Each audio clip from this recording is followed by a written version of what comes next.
இளைஞர்களின் எதிர்காலத்தை கவனத்தில் வைத்து செயல்படுவதே திராவிட மாடல் அரசு. முதலமைச்சர் மு.க.ஸ்டாலின் பெருமிதம்.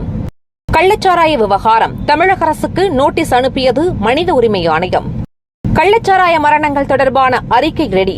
உயர்நீதிமன்றத்தில் தமிழக அரசு தகவல். உள்ளாட்சி தேர்தல் பணியின் போது உயிரிழப்பு நிவாரணத் தொகையை உயர்த்தியது தமிழக அரசு. முன்னாள் அமைச்சர் செந்தில் பாலாஜி காவல் 41வது முறையாக நீட்டிப்பு. விக்கிரவாண்டி இடைத்தேர்தலில் வாக்காளர்கள் தங்கள் அடையாளத்தை மெய்ப்பிப்பதற்காக வாக்காளர் புகைப்பட அடையாள அட்டையை அளிக்க வேண்டும். இந்திய தேர்தல் ஆணையம் உத்தரவு. தமிழகத்திற்கு 5.367 TMC நீரை திறக்க வேண்டும். கர்நாடகாவுக்கு காவிரி ஆணையம் உத்தரவு. அரசியல் சாசனத்தின் அன்பை வெளிப்படுத்த உரிமை இல்லை. காங்கிரஸ் மீது பிரதமர் மோடி கடும் தாக்கு.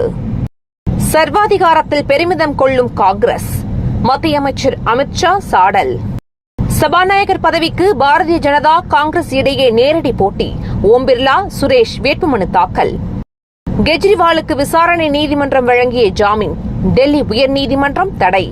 ரஷ்ய அதிகாரிகளுக்கு கைது வாரண்ட் சர்வதேச குற்றவியல் நீதிமன்றம் பிறப்பிப்பு. இஸ்ரேல் ராணுவ ஜீப்பின் முன்புறம் கட்டி வைக்கப்பட்ட பாலஸ்தீனியர் அமெரிக்கா கண்டனம். ஆப்கானிஸ்தான் கேப்டன் ரஷீத் கானுக்கு பாராட்டு. வீடியோ காலில் பாராட்டிய தாலிபான் அமைச்சர். தமிழ்நாட்டில் 11 மாவட்டங்களில் மழைக்கு வாய்ப்பு. வானிலை ஆய்வு மையம் தகவல்.